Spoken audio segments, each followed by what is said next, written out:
Hi, I'm Alexandra Chen, and this is the story of how I turned from a worthless stepdaughter into the owner of one of the largest luxury hotel chains in Asia. Sometimes the people closest to you can be the ones who underestimate you the most, but success is the sweetest revenge. I was 16 when my father married Victoria Wong, heir to the prestigious Wong Hotel Group.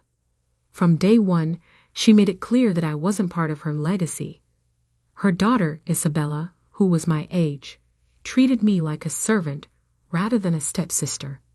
"At least now you'll learn the value of hard work," Victoria would say with a smirk. The summer I turned 18, Victoria insisted I earn my keep by working at their flagship hotel in Singapore. Not in management training, like Isabella, but as a busser in their restaurant. "Someone needs to learn humility," she told my father, who merely nodded, too invested in his new marriage to protest. What they didn't know was that I had inherited $50 million from my mother's family when she passed away. I kept it secret, living modestly while investing in tech startups and cryptocurrency. By day, I cleared tables and endured Isabella's taunts. By night, I was building an empire. "Look at her," Isabella would snicker to her friends over breakfast. "Can't even afford designer clothes while working at our hotel." I'd smile quietly, remembering my latest investment that had just tripled in value.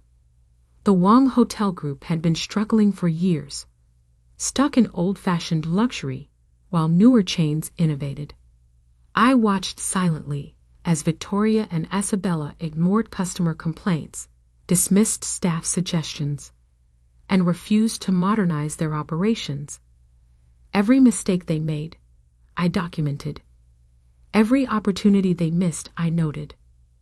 Then came the COVID pandemic. While other hotels adapted with contactless check-ins and enhanced cleaning protocols, the Wong Group floundered. Their occupancy rates plummeted. Victoria blamed everyone but herself, firing loyal employees while Isabella posted poolside photos on Instagram. "This is all temporary," Victoria assured the board. "Our legacy will survive." But I knew better.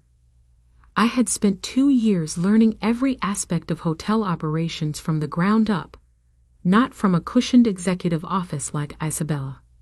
Through a series of shell companies, I began buying shares in the Wong Group whenever the price dipped. Nobody noticed the quiet accumulation.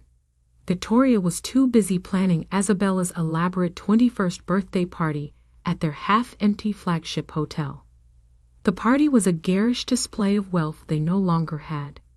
"Alexandra," Victoria called out as I passed with a tray of champagne. "Since you're here, make yourself useful and help the serving staff." Isabella's friends giggled, taking photos of me in my service uniform. I served drinks with a smile, knowing what would happen at tomorrow's shareholders' meeting. Through my shell companies, I now owned 45% of the Wong Group. The other major shareholders, frustrated with Victoria's mismanagement, had secretly agreed to sell their shares to me. The next morning, I changed from my usual simple clothes into a tailored Channel suit. When I walked into the shareholders' meeting, Victoria didn't even recognize me at first. Isabella was too busy texting to notice my entrance. "As you all know," Victoria began, her voice strained, "the past 2 years have been challenging. The board has suggested selling the group to a major international chain." She paused, fighting back tears. "While this pains me deeply, we must consider all options to protect our legacy."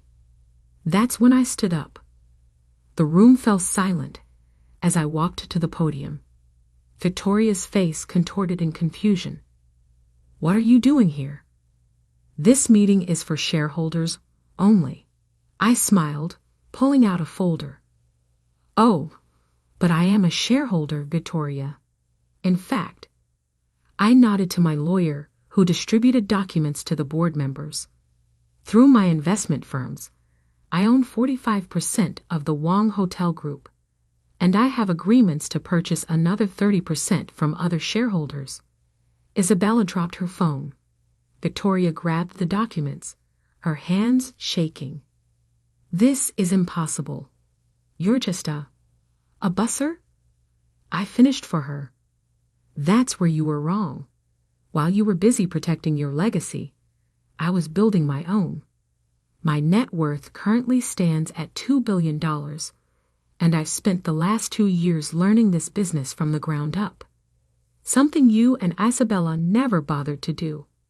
The room erupted in chaos.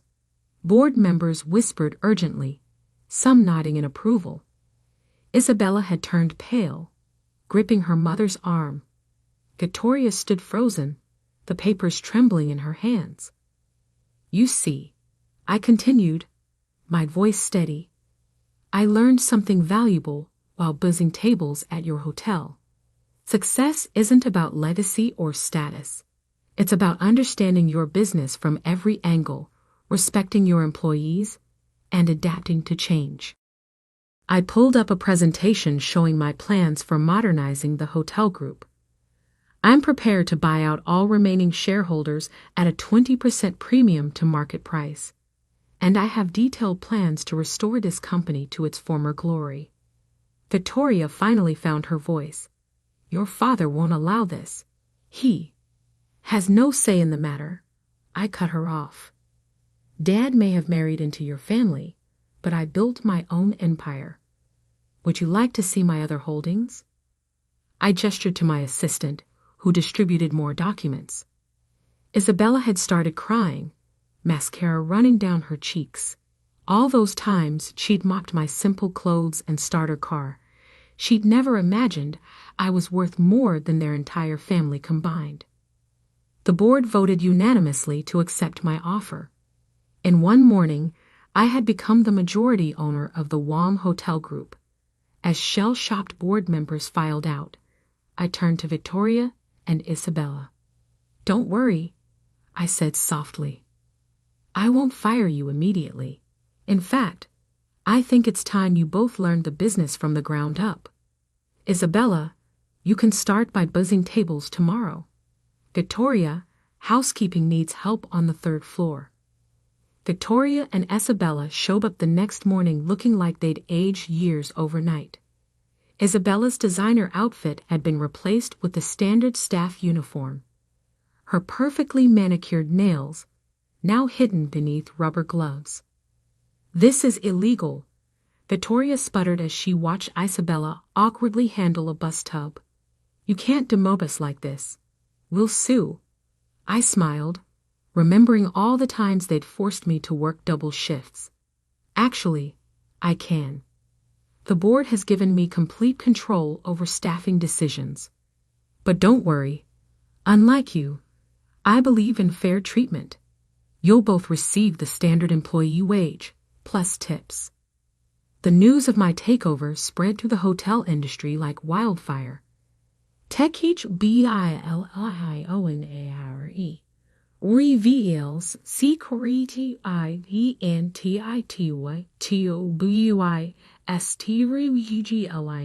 hotel chain. The headline screamed. My phone exploded with calls from business journalists wanting to know how the hidden heiress had pulled off such a spectacular coup. But I wasn't interested in publicity. I had work to do. The first month was chaos. Victoria tried to sabotage operations by encouraging loyal employees to quit. Instead, they came to me with recordings of her attempts. We've waited years for someone to fix this place, my former supervisor told me. We're on your side. Isabella lasted 3 days as a busser before having a meltdown in the middle of the lunch rush. I can't do this, she screamed, throwing down her towel. Do you know who I am? Yes, I replied calmly, helping a startled guest with their water. You're an employee who just abandoned their station. That's grounds for immediate termination. Would you like to reconsider your actions? She stayed, but her Instagram posts changed dramatically. Gone were the poolside photoshoots and champagne brunches. Now she posted about learning humility and understanding the value of hard work. Her followers ate it up, calling her inspirational. Meanwhile, I began implementing changes I dreamed up during those long nights clearing tables. We introduced mobile check-in, upgraded our sustainability practices, and revamped our customer service protocols. Every employee, from housekeeping to management, received comprehensive training and better benefits. "You're going to bankrupt us with these expenses," Victoria warned during a staff meeting, her housekeeping uniform wrinkled from actually cleaning rooms. "Strange," I replied, pulling up our financial reports. Our occupancy rates had increased 40% since implementing these changes. Customer satisfaction scores are at an all-time high. Care to explain why treating employees well and modernizing our services is bad for business? She had no answer. 3 months into my ownership, my father finally worked up the courage to visit. He found me in my office, my former break room that I'd converted into a modern command center. "Alexandra," he began, looking older than I remembered. I didn't know." "That's the problem, Dad," I said, not looking up from my laptop. "You never bothered to know anything about me. Too busy with your new family to notice your daughter was building an empire." He sank into a chair, his shoulders slumping. "When your mother died, I was lost. Victoria seemed like a way to give you a new family, a stable future. I never imagined that I didn't need your help," I finished. "That I could succeed without you, or that your new wife would treat your daughter like a servant." Tears filled his eyes. "I failed you. Completely and utterly failed you. For the first time in years, I saw my father, really saw him. Not the man who'd abandoned me for his new family, but the broken man who'd lost his way after Mom died." "You did," I agreed. "But it's not too late to start over, if you're willing to earn back my trust." He nodded eagerly. "Anything." "Good, because I need a new maintenance supervisor, someone who knows engineering like you do. But you'll start at entry level, like everyone else." He smiled through his tears. "When can I start?" Over the next year, the Wong Hotel Group transformed. We expanded sustainably, acquiring struggling boutique hotels and modernizing them while preserving their unique character. Our employee satisfaction scores soared, and turnover dropped to industry-leading lows. Victoria eventually quit, unable to handle taking orders from her former stepdaughter. Last I heard, she's living in a modest apartment, writing a memoir about losing it all. Isabella, surprisingly, stuck it out.